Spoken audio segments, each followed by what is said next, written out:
today we are going to find the characteristics of Zener diode.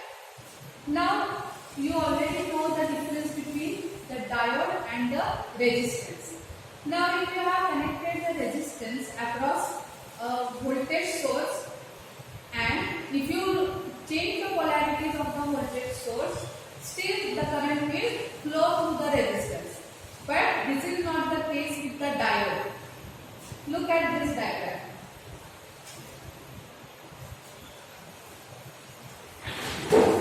Look at this diagram. Here I have connected diode across the voltage supply like this. This triangle represents P or anode of the diode, and this straight line, vertical straight line, which represents the cathode or N region of the diode. Now this symbol stands for Zener diode. Since we are considering Zener diode, I have directly drawn the Zener diode. This is the same with our normal diode. Okay. So if I connect the positive of A anode of the Zener diode to positive of the power supply and K of the Zener diode to negative of the power supply, then we say that the Zener diode is connected in forward bias mode, and in this condition the Zener diode will conduct the current. But if you reverse the polarity of the power supply, that is, now I have connected negative of the power supply to anode of the Zener diode and positive of the power supply to the cathode of the Zener diode, then no current will flow through this Zener diode. This condition is known as reverse bias mode. We will say that the Zener diode is connected in reverse bias mode. Hence, let us brief like this. When the Zener diode is connected in forward bias mode, it will conduct the current. But when reverse Zener diode is connected in reverse bias mode, it will not conduct any current. But there is a phenomenon known as breakdown phenomenon. The Zener diode which is connected in reverse bias mode will start conducting. I will explain it later on in detail. Now here this is the circuit diagram in which we have connected this Zener diode in reverse bias mode. This milliammeter is used to measure the current through the Zener, and this voltmeter is used to measure the Zener voltage across Zener diode. Now let us come to our apparatus. Now as I have told you that we will connect the Zener diode in reverse bias mode.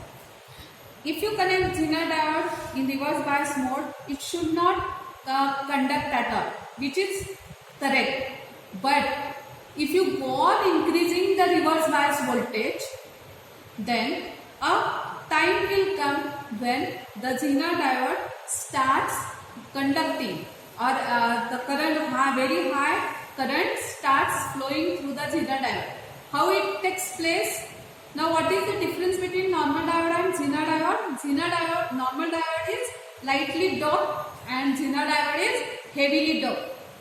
Therefore, as you go on increasing the reverse bias voltage across Zener diode, what will happen?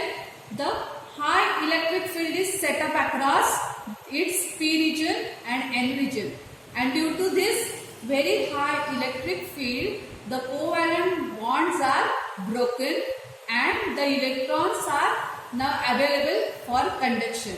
This is known as Zener breakdown. In normal diode, there is also breakdown which is known as avalanche breakdown. Here, since we are considering Zener diode, I am explaining you the Zener breakdown, how the breakdown takes place and how we get current even if the Zener diode is connected in reverse bias mode. Have you understood? If you go on increasing the reverse bias voltage, after a certain voltage, the covalent bonds are broken and many electrons are available for the conduction, and we get a very high current which is known as reverse bias current. And in this experiment we are going to do the same thing. What we are going to do? We are going to increase the reverse bias voltage. We will obtain the Zener breakdown, and therefore after Zener breakdown takes place, we will get the breakdown current.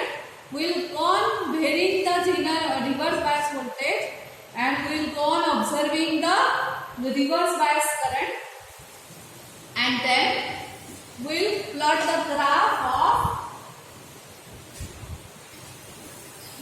the voltage across Zener versus current through Zener. Okay, and which is known as characteristic of Zener diode. And from the graph we will obtain the result, that is breakdown voltage of the Zener diode, which I will explain you in the latter part. Now let us have look at this our board. Okay, now you can observe that this is Zener diode, this is power supply, and this is the series resistance to protect our Zener diode. Okay, now here many connections are done internally. What you have to connect is milliammeter and voltmeter. Okay, so later if do not connect anything, do not, these are known as now the patch cords. What are these? Patch cords. You are not going to use simple wires for the connections, you are going to use patch cords like this. So okay, so everything is connected. Only thing is that you have to connect the milliammeter and voltmeter across these points which are shown on the board. Polarity is also shown. Now before that, let me explain the least count of milliammeter. You can observe that the range of milliammeter is from 0 to 50.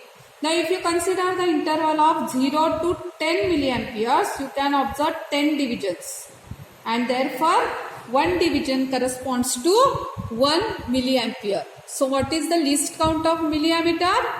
Least count of milliammeter is 1 milliampere. Similarly, let us find out least count of voltmeter.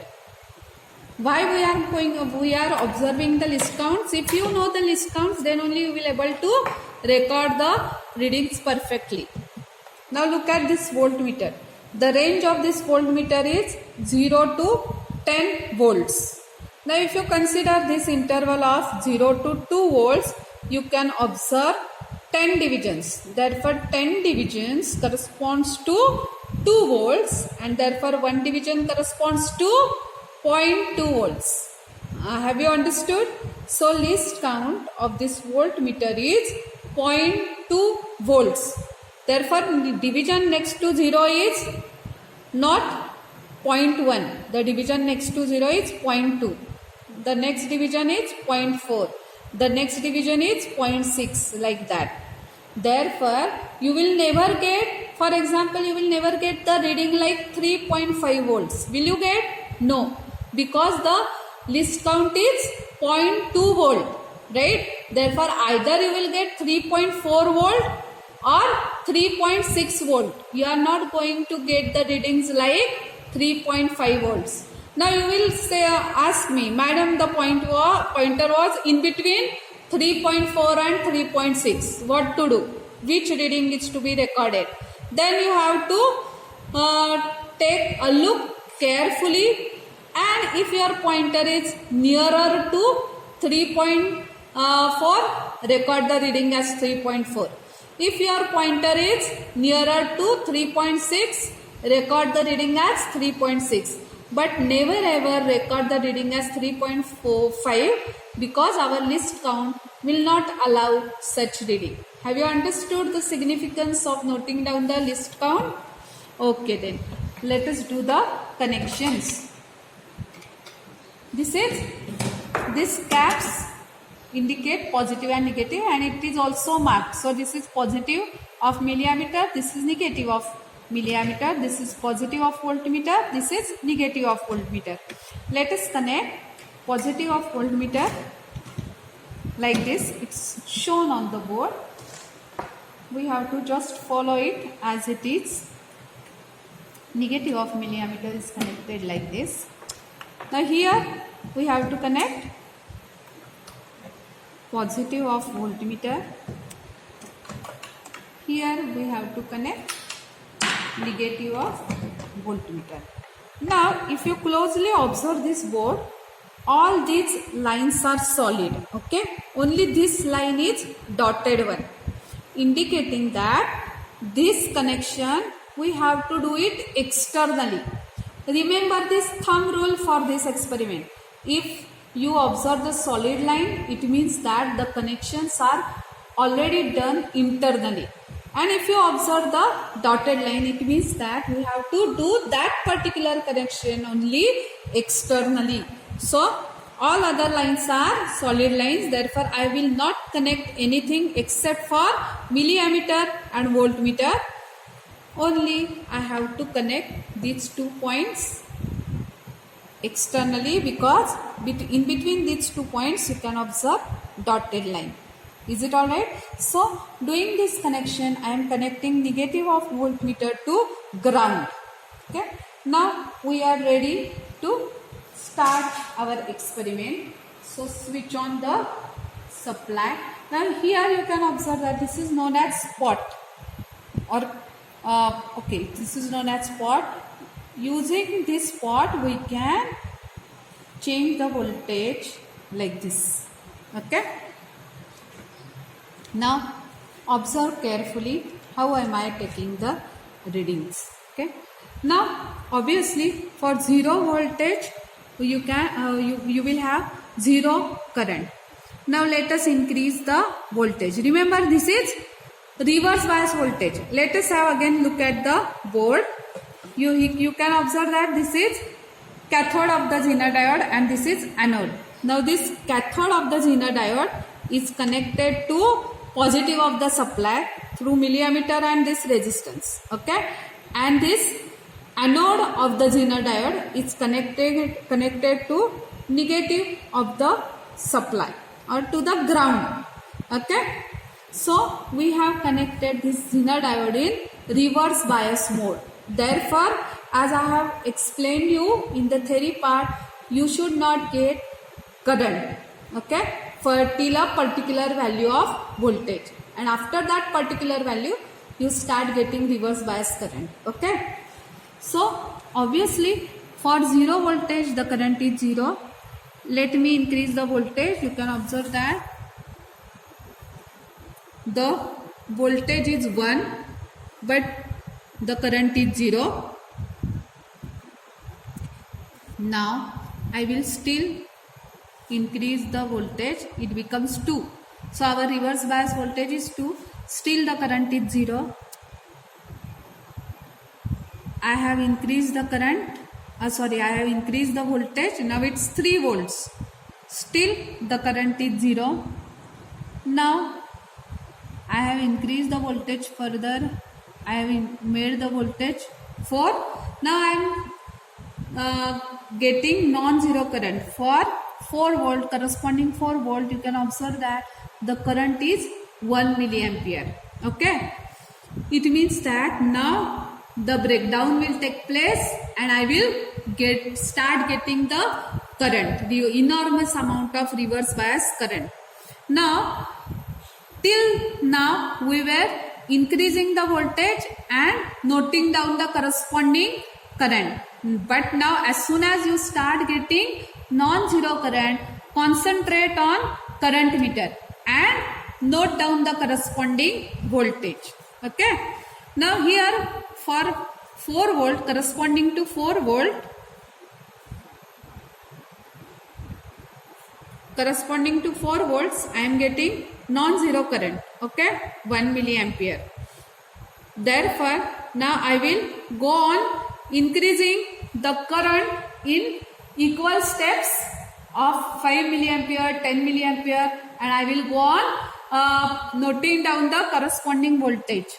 Okay, so for 5 milliampere I am getting 4.4 volts. For 10 milliamperes I am getting 4.6, like that, so and so forth. I will go on increasing the current in steps of 5 milliampere. I have made it 15. I will note down the corresponding voltage. I will make it 20, note down the corresponding voltage. I will make it 25. I will note down the corresponding voltage. I will make it 30. I will note down the corresponding voltage. And I am observing that after a certain value of a current, the voltage is remaining constant, which you can observe over here. For 0 volts, the current was 0. For 1 volt, current was 0. For 2 volts, current was 0.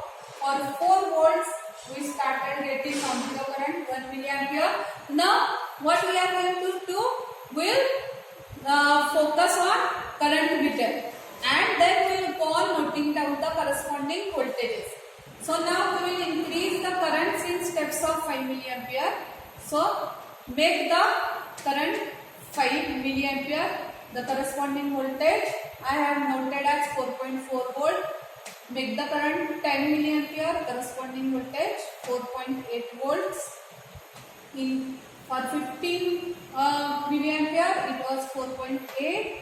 For 20 milliamperes it was 5. For 25 it was 5. For 30 it was 5. There is no space, but I have taken the readings till 38 milliamperes. For 35 milliamperes it was also 5. For 38 milliamperes it was also 5. And then the current was not going beyond that. That was the maximum value. So note down the readings till you get the maximum range of current and voltage. Here you can observe that even if there is a increase in current, the voltage is remaining constant. Now we will plot the graph using suitable scale. We will plot the graph of voltage versus current. Now remember, this voltage and current both are reverse bias. So conventionally they are taken as negative, though we haven't given negative sign in the observation table. But while plotting the graph, we will take this fact in account, and therefore we will plot this graph in third quadrant, because in third quadrant x and y both the variables are negative, and therefore what we are going to do is that we will shift our normal x-axis from bottom to top of the graph paper. We will shift our y-axis from left hand side to right hand side, and now we have chosen, in this way we have chosen the third quadrant, and we will plot the graph of voltage versus current. Now the nature of the graph will be like this, right? Observe this. You will be able to correlate the nature with the readings taken. For 0 volt, here even if you go on increasing the voltage, the current is remaining 0, right? In go on increasing the voltage, current is remaining 0. These readings, first 4 readings are represented by this part of the graph. After 4 volts, what is happening? After 4 volts, the current starts increasing. You can observe this fact in this part of the graph. And then, as I have told you, even if there is increase in the current, the voltage remains nearly constant, which you can observe in this part of the graph. The current is increasing, but the voltage is remaining nearly constant, and that is why Zener diode is used as voltage regulator. Even if there are abrupt changes in the our electric current provided by MSCB, the voltage across our appliances will remain nearly constant, and it will prevent the damage of our electric appliances at home. Right? Now, if you plot the graph like this, you are going to get the graph of this nature. Now how to obtain the result? For that you have to drop the perpendicular from this linear part on the voltage axis.